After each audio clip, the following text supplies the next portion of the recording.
Hi friends, मी मयूरी. स्वागत आहे तुमचं पुन्हा एकदा आपल्या नवीन व्हिडिओमध्ये. आणि आज आपण बनवणार आहोत उन्हाळा स्पेशल सोलकढी, थंडगार अशी.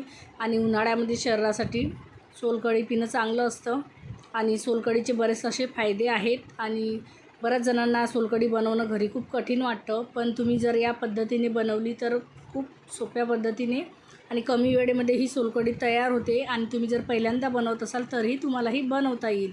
चला आता रेसिपीला सुरुवात करूया. त्यासाठी मी इथे एक नारळ घेतलेला आहे. तर आपल्याला इथे 1.5 नारळ लागणार आहे. हा नारळ फोडून घेतला मी आणि त्याचे असे काप करून घेतले आहेत बघा. 1.5 नारळाचा वापर करायचा आहे, त्यामुळे सोलकढी जास्त बनेल, नाहीतर मग ती एकदम कमी बनते एका नारळाची. तर खोबऱ्याचे तर काप आपण करून घेतलेले आहेत. सोबत 3 ते 4 हिरव्या मिरच्या, आलं आणि आपल्याला 2 लसणाच्या पाकळ्या लागणार आहेत. आणि लसूण आणि आलं कमी वापरायचं, जास्त नाही वापरायचं एकदम. आणि मिक्सरच्या भांड्यामध्ये आता मी खोबरं, लसूण, आलं आणि हिरव्या मिरच्या टाकून घेतल्या. सोबतच त्याच्यामध्ये 1 चमचा जिरं पण टाकून घेतलेलं आहे. जिऱ्यामुळे सोलकढीची चव एकदम छान येते. आणि आता याच्यामध्ये पाणी टाकून आपल्याला हे मिक्सरमध्ये फिरवून घ्यायचं आहे. असं आपल्याला 3 ते 4 वेळा करून घ्यायचं आहे. आणि एका प्लेटमध्ये मी इथे कोकम भिजवत ठेवलेला आहे. आणि हे बघा अशा पद्धतीने मी वाटून घेतलेलं आहे. आता एका भांड्यामध्ये मी चाळणी ठेवून त्याच्यावर एक कापड ठेवून हे तयार केलेलं सारण त्याच्यामध्ये टाकून आपल्याला आता हे पिळून घ्यायचं आहे व्यवस्थित. आणि पूर्ण त्याचं पाणी आपल्याला काढून घ्यायचं आहे. मिक्सरमध्ये एकदम जास्त पण पाणी नाही टाकायचं, नाहीतर मग बाहेर सांडेल ते भांड्याच्या.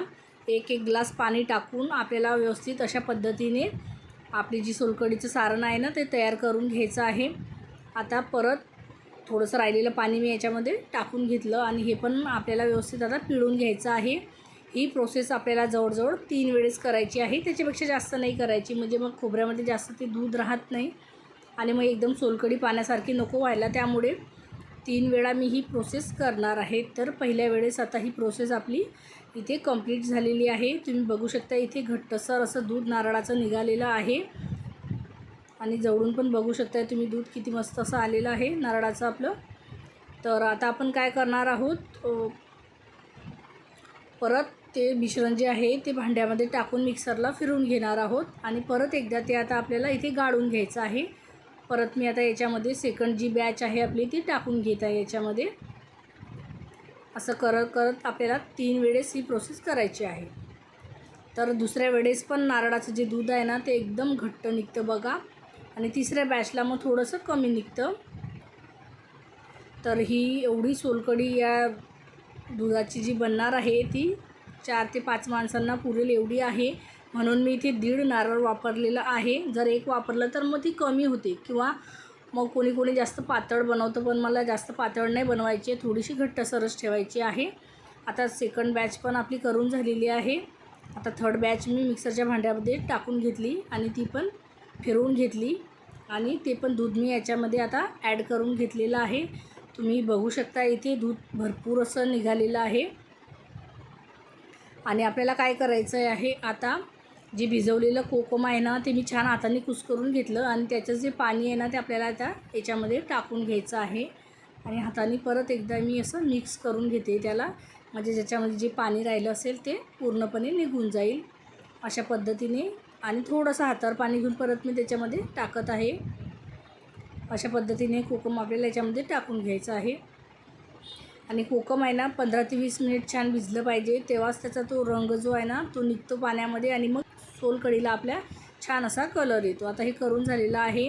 आणि आता सोलकढी मी तुम्हाला एकदम मिक्स करून दाखवते बघा. अशी कन्सिस्टन्सी झालेली आहे, जास्त घट्ट पण नाही किंवा जास्त पातळ पण नाही. आणि छान असा कलर पण आलेला आहे. जर तुम्हाला आणखी डार्क कलर हवा असेल तर मग तुम्ही याच्यामध्ये जेव्हा खोबरं बारीक करतो ना तेव्हा एक बिटाचा तुकडा याच्यामध्ये टाकला तरी चालेल. आता आपल्याला याच्यामध्ये टाकून घ्यायचं आहे काळं मीठ. थोडंसं काळं मीठ टाकलेलं आहे मी इथं. आणि थोडंसं आपल्याला आता साधं मीठ पण याच्यामध्ये टाकून घ्यायचं आहे. अगदी थोडं थोडं टाकायचं, एकदम जास्त पण नाही टाकायचं. आणि चवीपुरती आता आपल्याला याच्यामध्ये साखर पण वापरायची आहे. बरेच जण साखर वापरतात, कोणी वापरतं कोणी नाही वापरत, पण साखर आहे ना थोडीच टाकायची, म्हणजे सोलकढी जास्त गोड पण नको लागायला.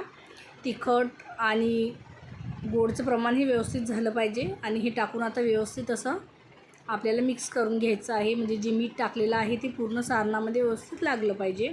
आणि इथे सोलकढीचा रंग तुम्ही बघू शकता, नॅचरली रंग आहे हा, जास्त कोकम पण वापरलेलं नाही मी इथे. जो नॅचरल रंग आहे तोच मी ती तुम्हाला दाखवत आहे. आणि याच्यामध्ये थोडीशी कोथिंबीर टाकून घ्यायची. कोथिंबीरमुळे तर आणखी छान लागते सोलकढी. मस्त घट्टसर अशी आपली सोलकढी इथे तयार झालेली आहे. तुम्ही बघू शकताय एकदम सोप्या पद्धतीने मी आज तुमच्यासोबत सोलकढीची रेसिपी शेअर केलेली आहे. आणि तुम्ही कोणत्या पद्धतीने सोलकढी बनवतात ते पण मला कमेंट करून नक्कीच सांगा. आजची रेसिपी तुम्हाला कशी वाटली मला कमेंट करून नक्कीच सांगा. आपल्या चॅनलला आठवणीने सबस्क्राईब करा. आणि याच्यामध्ये मी 3 ते 4 कोकम पण टाकून ठेवले, त्याच्यामुळे पण सोलकढी छान लागते. आणि सोलकढी ना बनवून फ्रीजमध्ये ठेवायची म्हणजे ती थंडगार पिण्यासाठी छान वाटते. तर आजची अशी आपली ही सोलकढीची रेसिपी तयार झालेली आहे. आजचा व्हिडिओ जर आवडला असेल तर व्हिडिओला लाईक शेअर कमेंट्स करा.